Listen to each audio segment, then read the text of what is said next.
From Satanist to saint. Read those words again. From Satanist to saint. That's not a metaphor. That's not someone who used to be bad and then got good. I'm talking about a man who literally stood before a satanic bishop and vowed his eternal soul to Satan. A man who conducted rituals so blasphemous that historians refuse to document the full details even today. A man who experienced demonic manifestations so terrifying that 60 years later he still couldn't speak about them without trembling. And that same man is now buried beneath a sacred altar in Italy, where 3 million people a year come to pray. The Catholic Church, the very institution he once worked to destroy, declared him a saint. His intercession is credited with verified, documented miracles.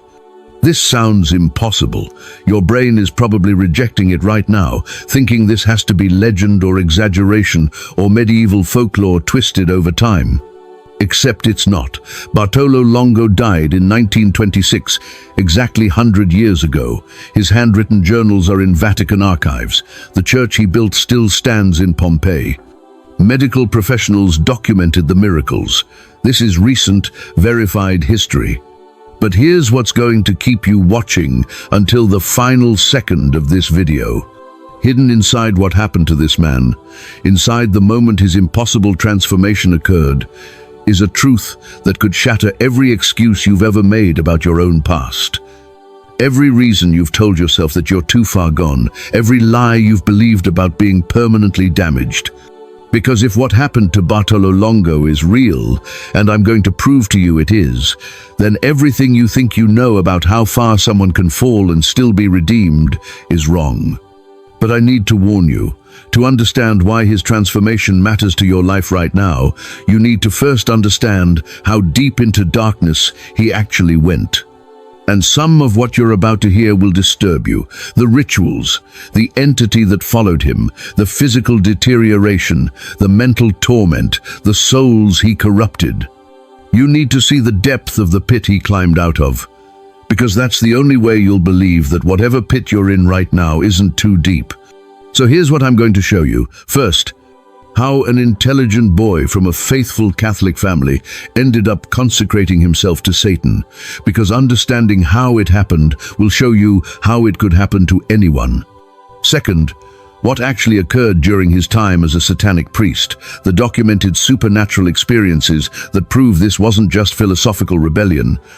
Third, the single moment when everything changed, and I mean everything, instantaneously.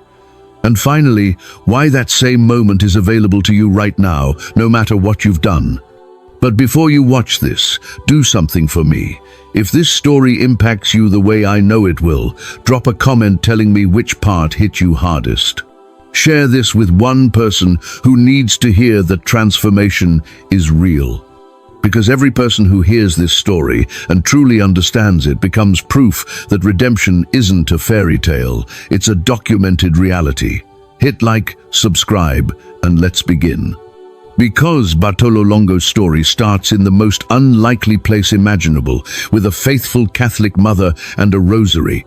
February 10th, 1841, southern Italy. A village called Latiano where everybody knows everybody, and faith isn't just believed, it's breathed. A baby boy is born to a respected doctor and his wife, Antonina. They name him Bartolo. And every single evening, without exception, that family kneels together and prays the rosary. The mother's voice soft and steady, the father's voice strong and certain, and eventually little Bartolo's voice joining in, memorizing the rhythm before he even understands the words. Picture this moment because it's crucial. A small boy, maybe 6 years old, kneeling beside his mother and father, his mother's hand holding the rosary beads, his small hand touching hers. Candlelight flickering. Hail Mary, full of grace, their voices blending together, peace filling the room like a physical presence. This boy knows every prayer by heart. He knows the smell of the candles. He knows the feeling of his mother's hand. He knows, without question, that he is loved by his parents and by God. His teachers marvel at his intelligence. He absorbs information like a sponge, masters subjects that challenge older students, shows signs of a brilliant future. He's mischievous, yes, fighting with his sister, testing boundaries, playing pranks, but he's also deeply loved and surrounded by faith. Everything about his childhood points toward a normal, faithful life in service to family and God. And then, when Bartolo is 10 years old, something breaks that changes everything. His father dies. Now stay with me here, because this is where you need to understand how darkness actually enters a human soul. It doesn't usually crash in like a demon in a horror movie. It seeps in through cracks created by pain. Bartolo is 10. He doesn't have the framework adults have for processing loss. He only has questions, and the questions flooding his young mind are the kind that crack foundations. Where was the loving God his father had prayed to every night with the family? Where was the mercy his parents promised existed? Where was the protection that was supposed to come from faithful devotion? His father had been a pillar of faith, and now he was just gone. Taken by death despite all the prayers. The rosary they had prayed together as a family, those beads that had connected them, that had filled their home with peace, now felt like empty objects mocking him with memories. The prayers felt like words shouted into a void that didn't care and didn't answer. But there was someone who refused to accept that loss would be the end of faith in their family. His mother, Antonina, deeply Catholic to her core, doubled down on her prayers. While Bartolo's questions multiplied and his anger grew, she knelt with those same rosary beads every single night, not just praying for herself, praying for her son. Interceding for the boy who was slipping away from everything she had taught him. She could see it happening, the withdrawal, the hostility, the hardening, but she never stopped believing he would return. His mother remarried, this time to a lawyer, a good man who genuinely wanted to guide Bartolo toward a respectable future. He pushed Bartolo toward becoming a teacher, safe, honorable, stable. But Bartolo was stubborn, angry, increasingly hostile toward everything his childhood faith had represented. He wanted to be a lawyer like his stepfather. He wanted prestige, recognition, worldly success, things that could be measured and controlled, unlike faith which had promised everything and delivered only loss. After years of conflict, his stepfather finally surrendered, and in 1861, 20-year-old Bartolo Longo packed his belongings and left for Naples to study law at the university.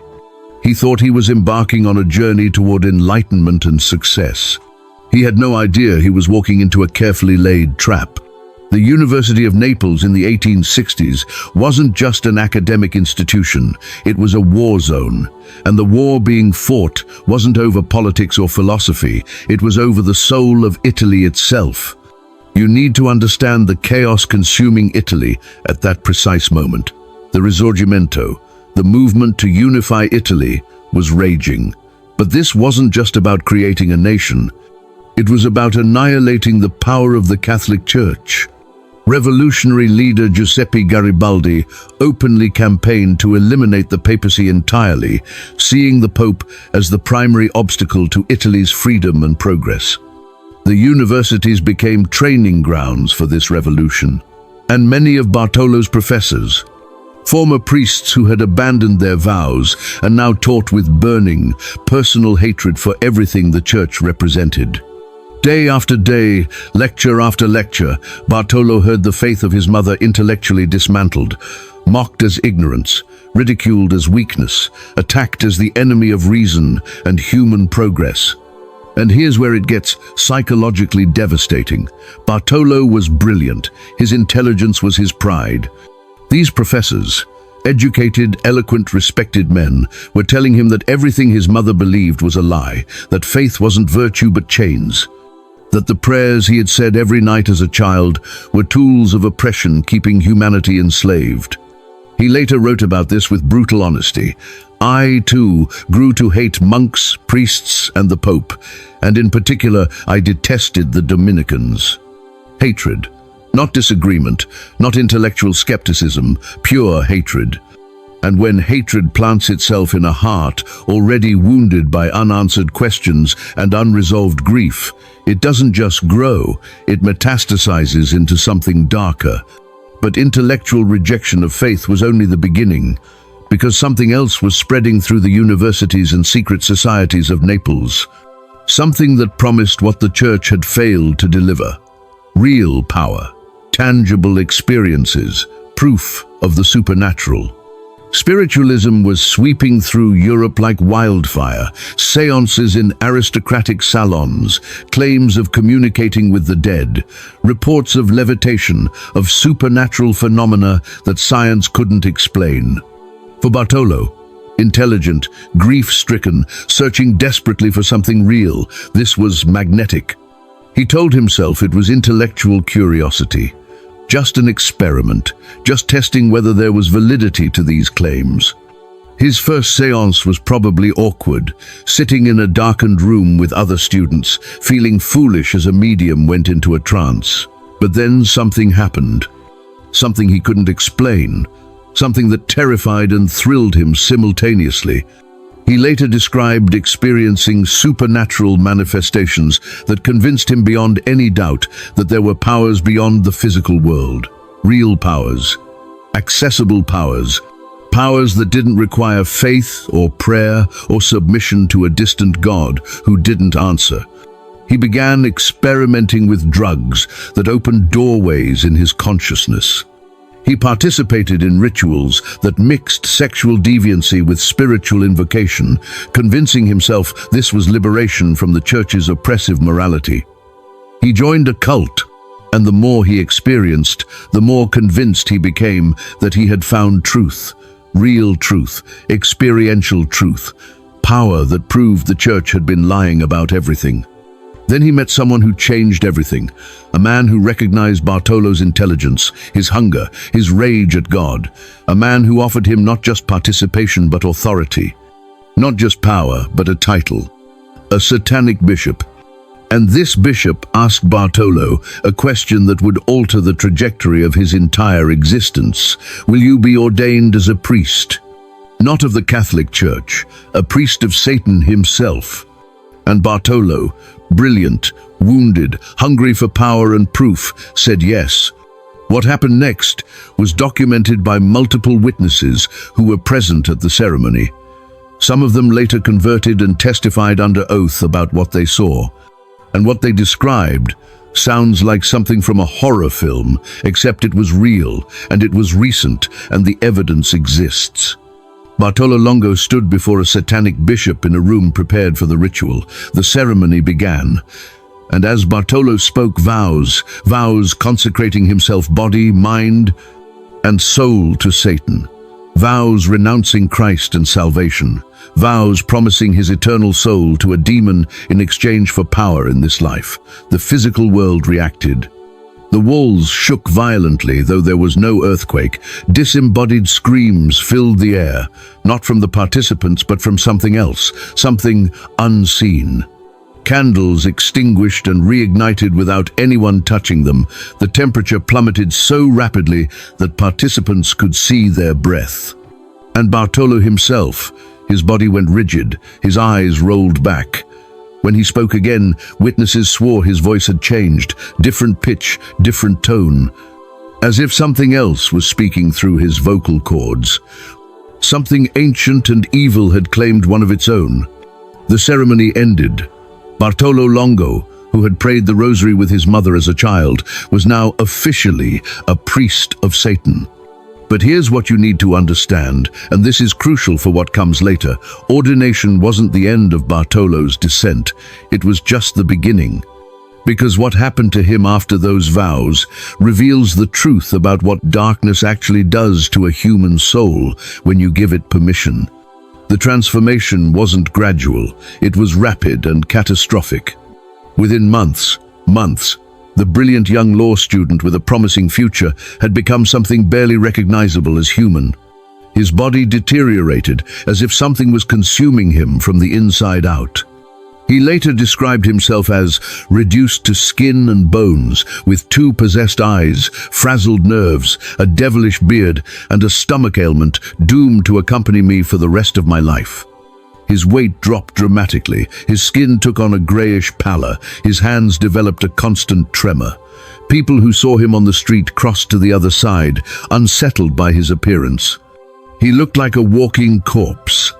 But the physical deterioration was nothing, absolutely nothing compared to what was happening mentally and spiritually.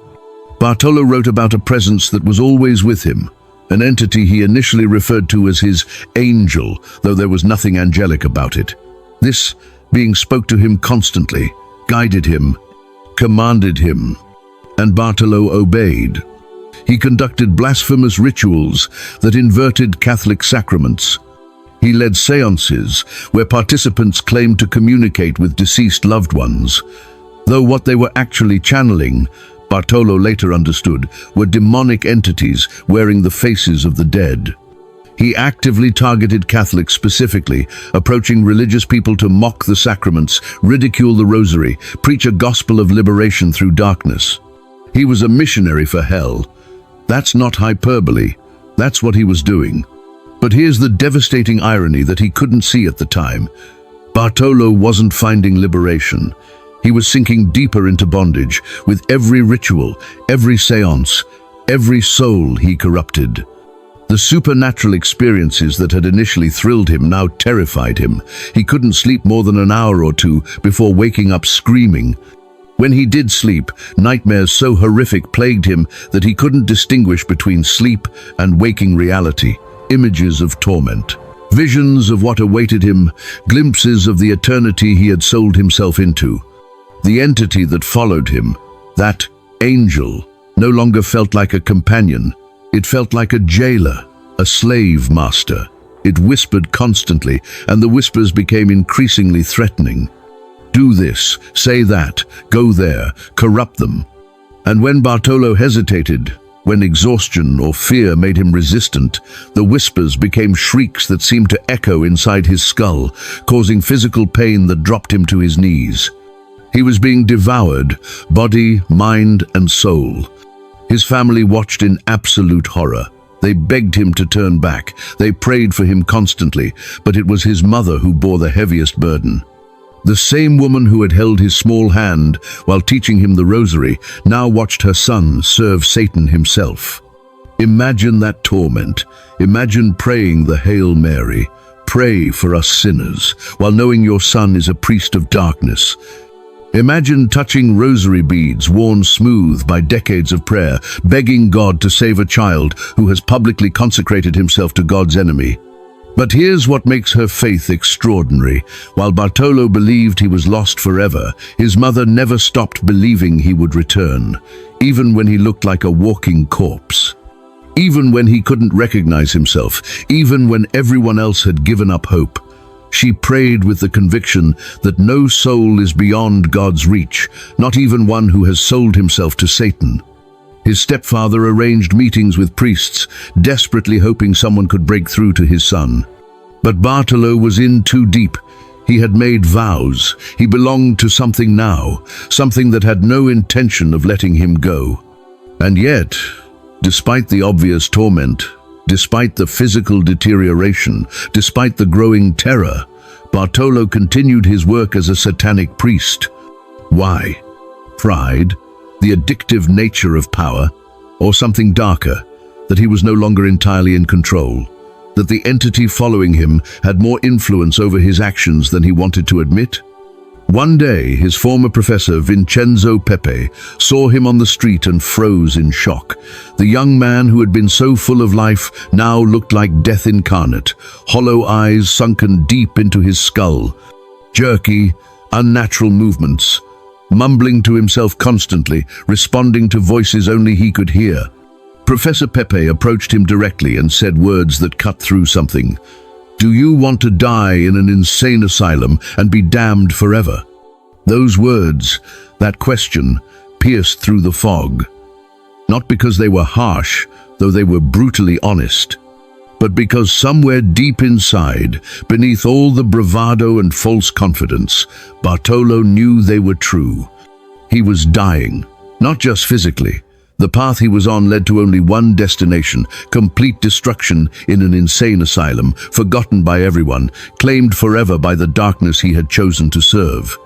For the first time since his ordination, genuine fear broke through, not fear of the entity. He had grown accustomed to that terror, fear of where this was leading, fear that he had made an irrevocable choice, fear that it was too late to turn back even if he wanted to. But what Bartolo didn't know, what he couldn't possibly know in that moment, was that at the exact instant he felt most completely lost, someone was praying for him. Multiple people, actually. His family had never stopped, and soon something was about to happen that would change everything. And while Bartolo descended deeper into torment, his mother's prayers ascended without ceasing.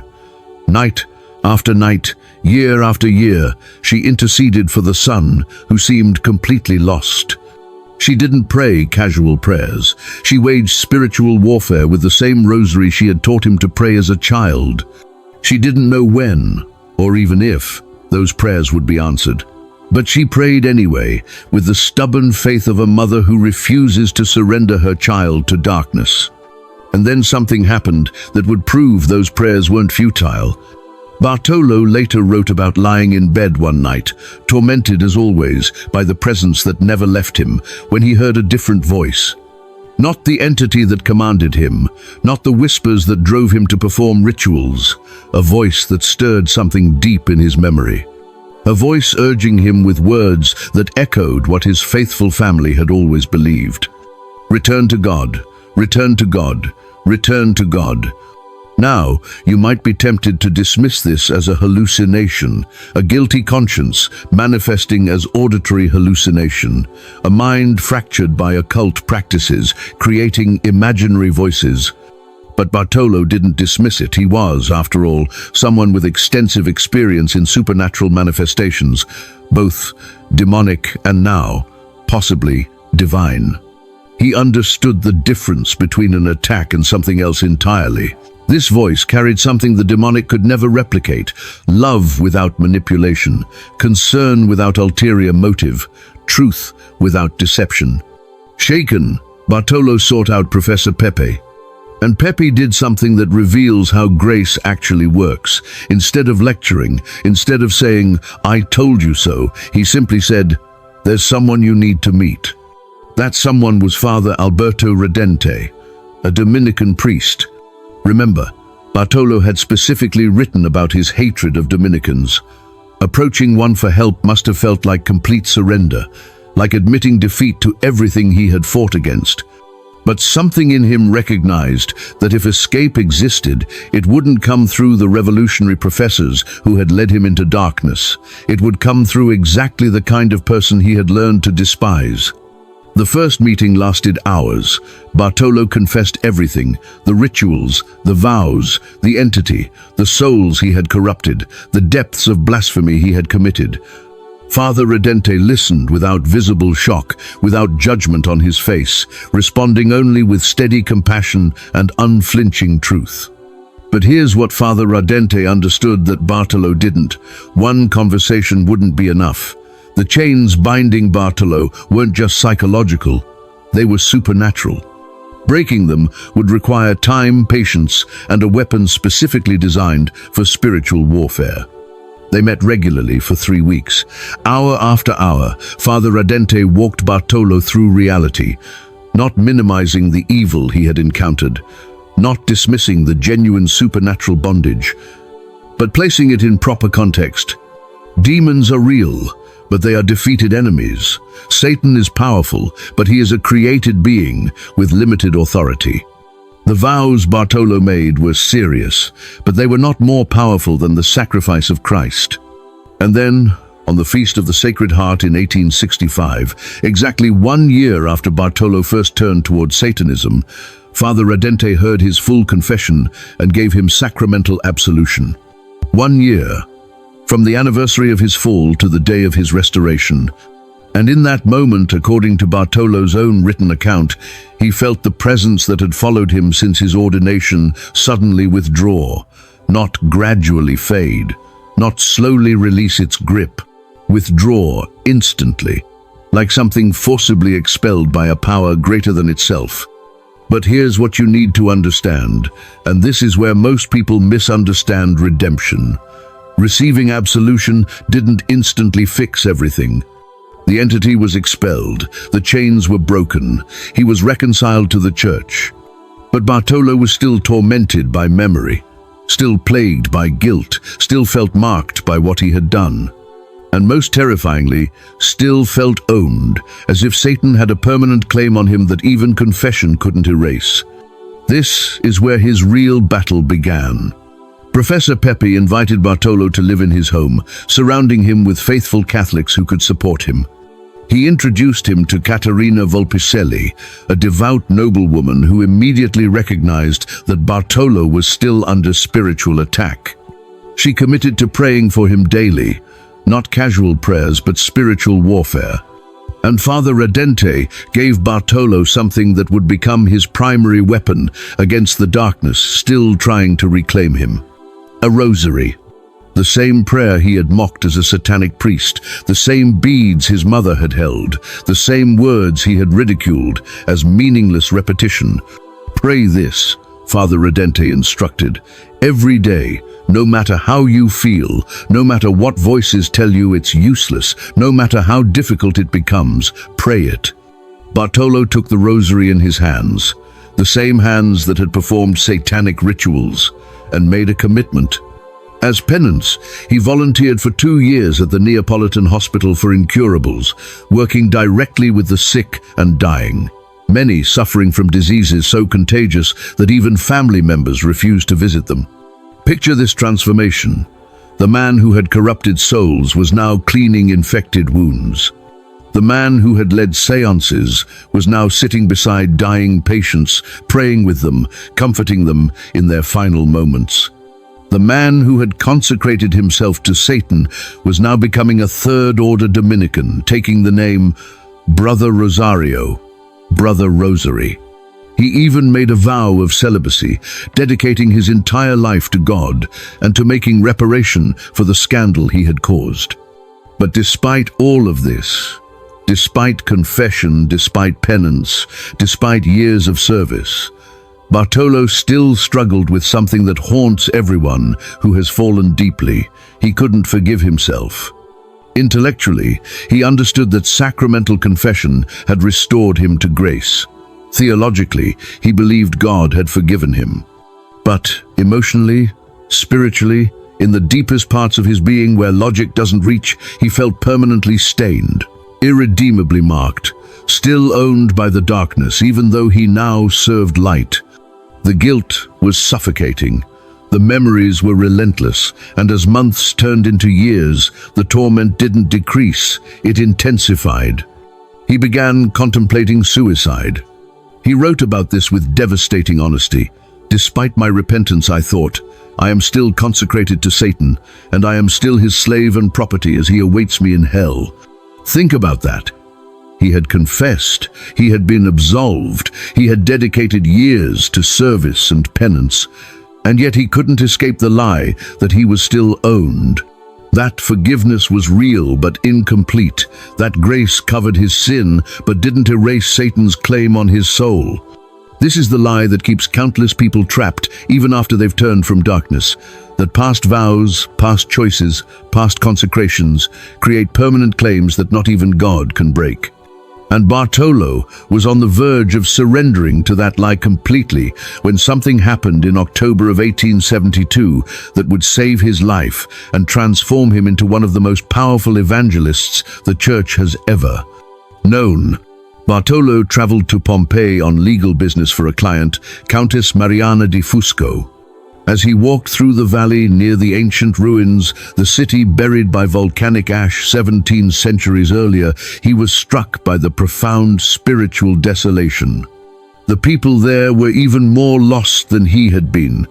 He asked one local man a simple test question: is there only one God? The man's answer revealed everything. When I was a child, I remember people telling me there were 3. Now, after so many years, I don't know if one of them is dead or one has married. These weren't atheists. These were people so ignorant of basic faith that they couldn't even articulate the Trinity. They had filled the void with witchcraft, fortune-telling, superstition, the same spiritual confusion that had led Bartolo into darkness. Seeing this, Bartolo fell into even deeper despair. He had escaped darkness, but what was the point? He couldn't undo the damage he had done. He couldn't save these people. He was just one broken man, permanently marked, with nothing to offer except his own guilt. He later wrote about walking along a dusty road in that valley, utterly consumed by hopelessness. As I pondered over my condition, I experienced a deep sense of despair and almost committed suicide. Almost.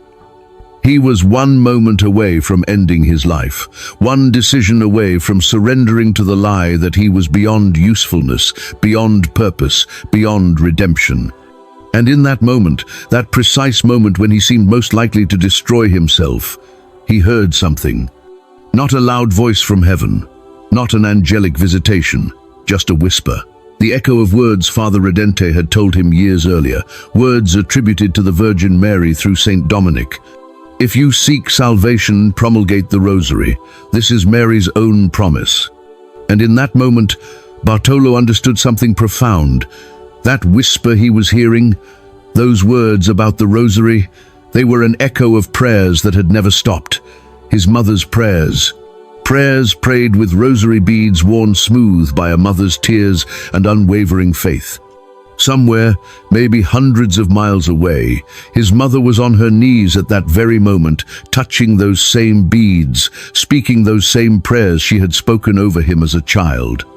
And finally, after years of crying out to heaven, those prayers were breaking through. And something broke open in Bartolo's heart. Not just understanding, purpose, mission, direction. He fell to his knees right there on that dusty road and made a vow out loud. If it is true, I will not leave this valley until I have propagated your rosary. This wasn't about his own salvation anymore. This was about the salvation of everyone in this valley who was lost and searching for power in darkness, just like he had been. Bartolo stood up a different man. He had a mission now, a purpose beyond his guilt, a way to make reparation that wasn't just personal penance, but active salvation of souls. He was going to build a shrine to Our Lady of the Rosary right here in Pompei.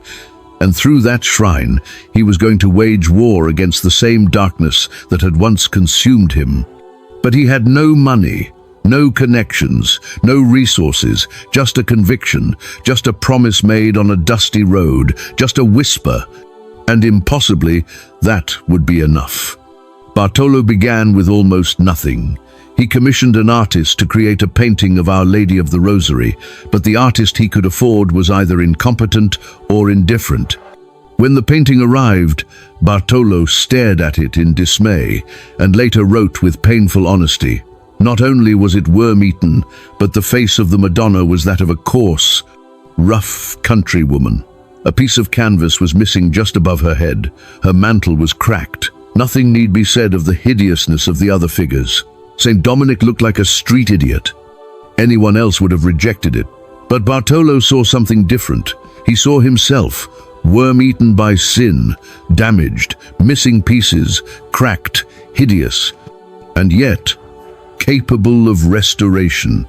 He took the painting, had it repaired and retouched, and in October of 1873, he installed it in a small, ramshackle church he had also repaired with his own hands.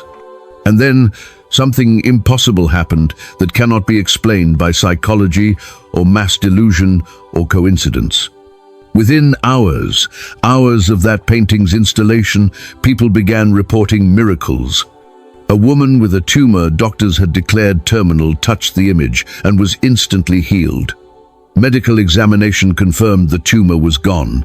A man paralyzed for years stood up and walked after praying before the painting. Children with incurable diseases recovered overnight. Word spread like wildfire. People who had been visiting fortune tellers and witches began abandoning those practices and flocking to this small church. The trickle of pilgrims became a flood. The Bishop of Nola, seeing the genuine devotion this inspired, encouraged Bartolo to build a larger church. But Bartolo had a bigger vision. He didn't just want to build a church, he wanted to build a living community, a city of faith rising from the ashes of the pagan city. On May 8, 1876, construction began on what would become the Basilica of Our Lady of the Most Holy Rosary of Pompei. But Bartolo didn't stop there.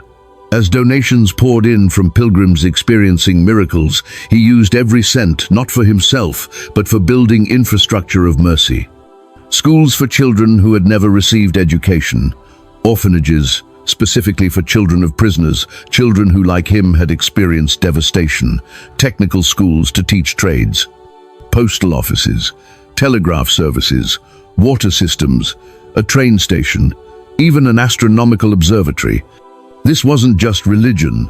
This was complete transformation, spiritual, social, educational, economic. Bartolo was building a new city, born from faith and sustained by prayer, rising from ruins. His partner was Countess Mariana di Fusco, who shared his vision completely. Together they managed an empire of mercy, transforming thousands of lives. Their partnership was so effective that Pope Leo XIII suggested they marry to coordinate better. On April 7, 1885, they did marry, but in a Josephite marriage, a marriage of spiritual partnership without physical relations. Both had committed to celibacy and service. Two people united in a single mission, wage war against darkness with light. As years passed, as the basilica grew, as millions of pilgrims arrived, Bartolo never forgot where he came from. He spent countless hours evangelizing young people, specifically targeting university students, the same age he'd been when he fell. He would approach groups and tell his story without sugarcoating anything, raw, brutal honesty about the torment and the freedom. He wrote books about the Rosary, explaining not just how to pray it, but why it worked as a weapon. He composed prayers still prayed by millions. He became known as the Apostle of the Rosary, a title that should be impossible to reconcile with his former identity. But here's where his influence extends even further. In the early 1900s, Bartolo wrote about the mysteries of the Rosary. He proposed something revolutionary.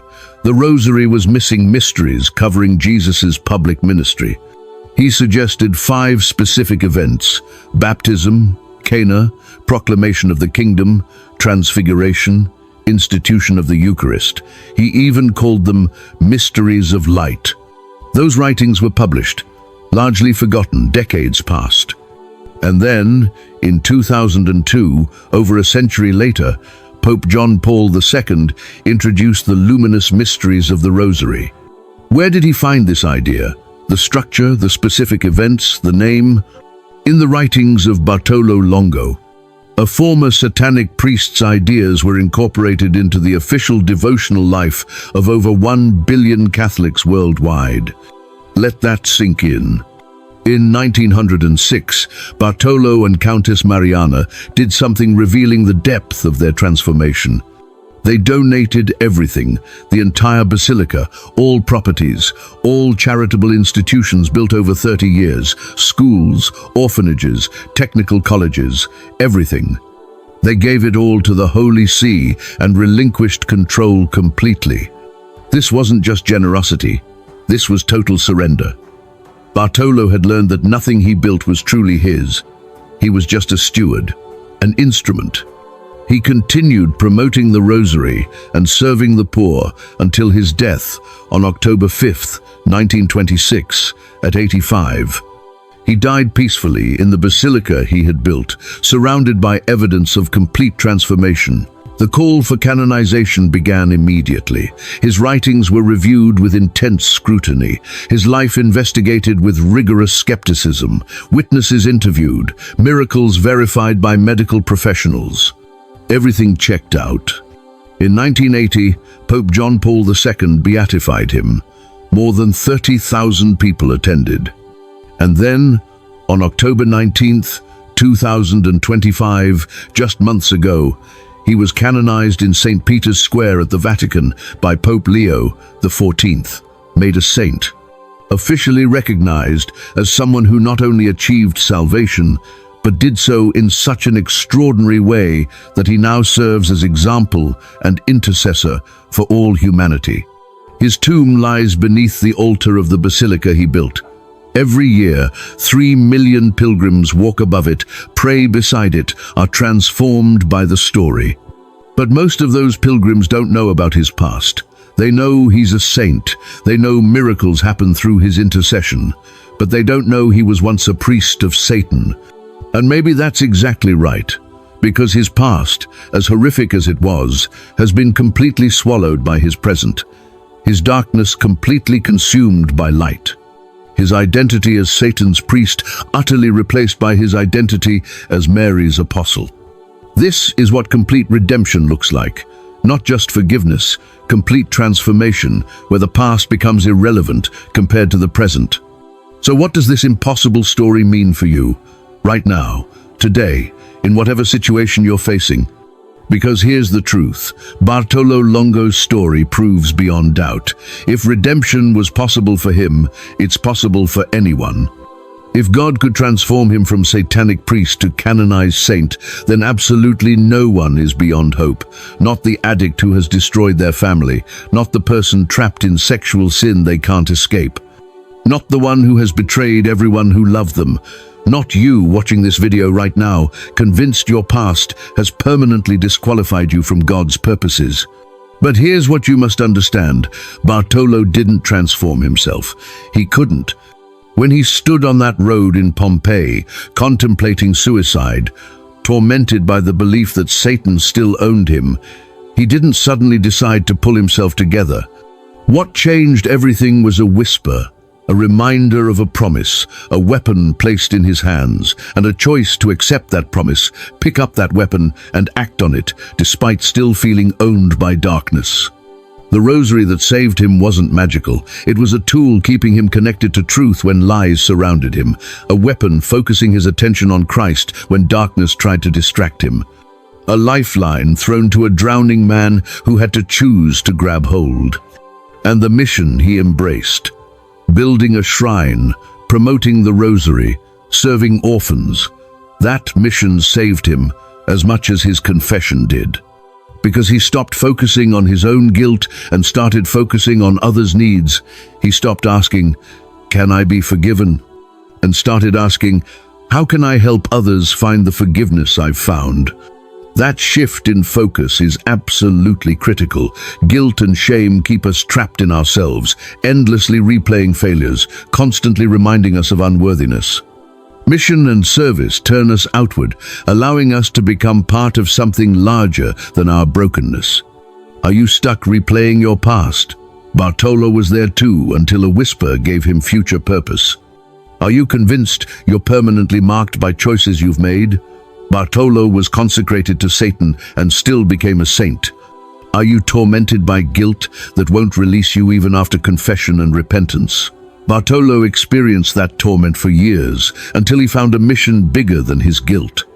Here's what I need you to hear, and this is the core truth that could change your life. The same power that transformed Bartolo Longo is available right now. Not theoretically, not metaphorically, actually, tangibly, immediately available. The same grace that pulled him out of Satanism is being offered to you at this exact moment. The same mercy that forgave his darkest sins covers yours, no matter what they are. The same God who whispered a mission to a broken lawyer on a dusty road is whispering to you right now. The question has never been whether you're worthy.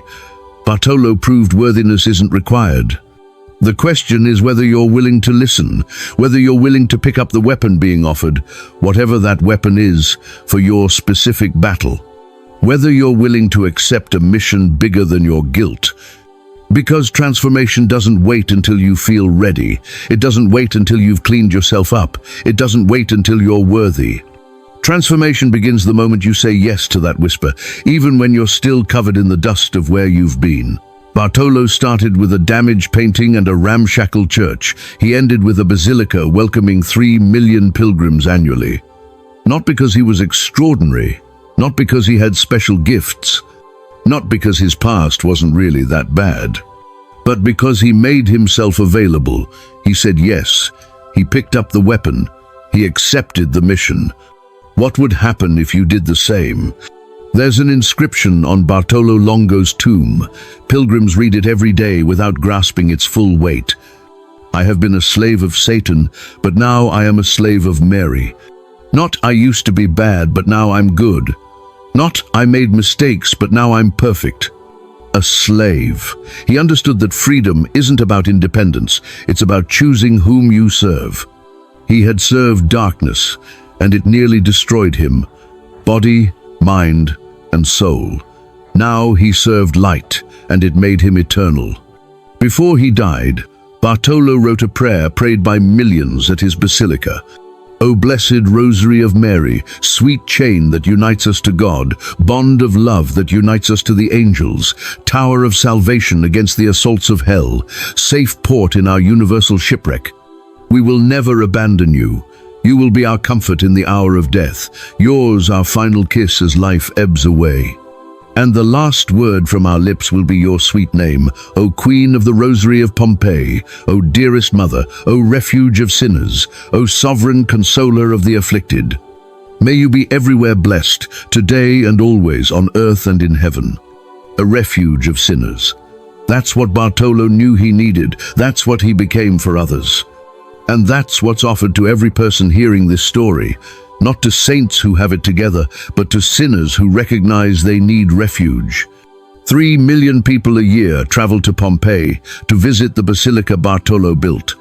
They seek miracles, healing, hope. And what they find is proof that the darkest darkness cannot overcome the smallest light. That the worst sin cannot outlast the patience of God. That the longest fall cannot exceed the reach of grace. From Satanist to saint isn't an impossible journey reserved for medieval legends. It's the journey God specializes in. It's the journey documented in Vatican archives. It's the journey verified by medical professionals. It's the journey testified to by 3 million pilgrims annually. And it's the journey he's inviting you to begin or continue right now. Not tomorrow when you feel ready. Not next year when you've cleaned yourself up, not when you're worthy. Now, today, as broken and messy and unworthy as you feel. Because if Bartolo Longo's story teaches us anything, it's that God doesn't wait for us to become worthy. He makes us worthy. He doesn't wait for us to fix ourselves. He fixes us. And he doesn't ask for perfection before he begins his work. He asks only for permission. For availability, for a yes. That's what the whisper on the road to Pompei was. God asking permission to transform a life, to write a story of redemption so powerful that it would echo through centuries and inspire millions. Bartolo said yes. And that yes, that single decision to pick up a rosary and accept a mission bigger than his guilt, changed everything. Not just for him, but for 3 million people who visit his basilica every year, not just for 19th century Italy, but for the universal church that now prays the mysteries he inspired. Not just for the orphans he sheltered or the students he educated, but for every person who hears his story and realizes, if God could do that for him, then maybe, just maybe, there's hope for me. The man beneath the altar was once everything that altar stands against, but he died as its builder, its protector, and its most powerful witness. From Satanist to saint, from slave of darkness to apostle of light, from the depths of possession to the heights of holiness. It sounds impossible. Your brain wants to reject it as legend or exaggeration. But it's not. The medical records exist. The testimony is recorded. The basilica still stands. The tomb can be visited. The miracles continue to be documented. This isn't fiction. This isn't metaphor. This is what grace actually does when a human being says yes. So here's my final question. What would change in your life if you truly believed that the same transformation available to Bartolo Longo is available to you right now? What would you attempt if you knew, not hoped, not wished, but knew that no past choice could permanently disqualify you from God's purposes? What mission would you accept if you understood that your unworthiness isn't an obstacle, but the very qualification God uses? Drop a comment right now. Tell me, what's the one thing you've been telling yourself you're too broken to do? What's the whisper you've been ignoring because you're convinced your past has disqualified you? Share this video with someone who needs to hear that transformation is possible. Because Bartolo Longo's story isn't just history, it's proof, it's hope, it's an invitation. 3 million pilgrims visit his tomb every year seeking miracles, but the greatest miracle isn't the healings or answered prayers. The greatest miracle is the man in the tomb himself, the impossible redemption that proves no one is beyond hope. From Satanist to saint, it happened once, it's documented, it's verified, it's real. And if it happened once, it can happen again. Maybe even to you.